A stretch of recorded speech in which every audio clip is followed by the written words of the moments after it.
Hello ka-creative!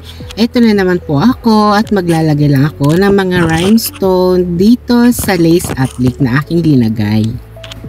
At syempre, lagi ko munang inuunang maglagay ng lace applique dito sa part ng waistline para matago yung puson o bilbil ng isang customer, lalo na kung meron tayong bilbil or puson. Isa itong paraan or technique para hindi mahalata na lagi tayong busog. Char!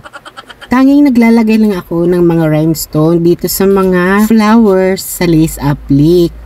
Dito lang sa katabi ng mga pearls. O diba, simplehan lang natin para hindi masyadong sabog tignan ang design. Ganyan lang po kadali ang paglalagay ng rhinestone gamit ng adhesive. Ilagay lang sa mga tabi-tabi ng mga pearls. O diba? Para may kintab, ang gown na ito ay kulay mauve color.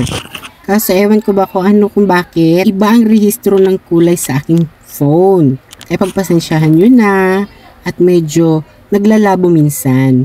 Pero patuloy pa rin ang aking ginagawa. At ang susuot ng gown na ito ay hindi ko lang sure kung mother of the bride or mother of the groom. Basta gagamitin siya sa wedding event. O diba? Basta ang obligasyon natin ay maglagay ng mga details, lace, mga bato-bato or rhinestones para maging maganda ang gown. At syempre, maglalagay din tayo details dito sa part ng taas. Sa may pa-heart shape, sa may neckline. O chest line ba? Basta, gano'n na yun. Same lang ng aking ginagawa ko. Anong ginawa ko dun sa part ng waistline, gano'n din ang gagawin ko dito sa part sa taas. Para pantay. Lalagay-lagay lang ng rhinestone sa bawat flowers o pearls sa lace applique. At eto na po siya. Ang kabuuan.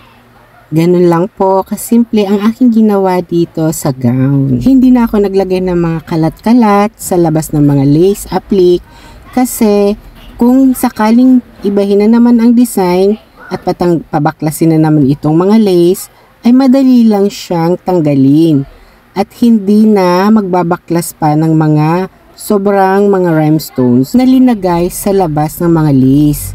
O diba, marumi lang tignan.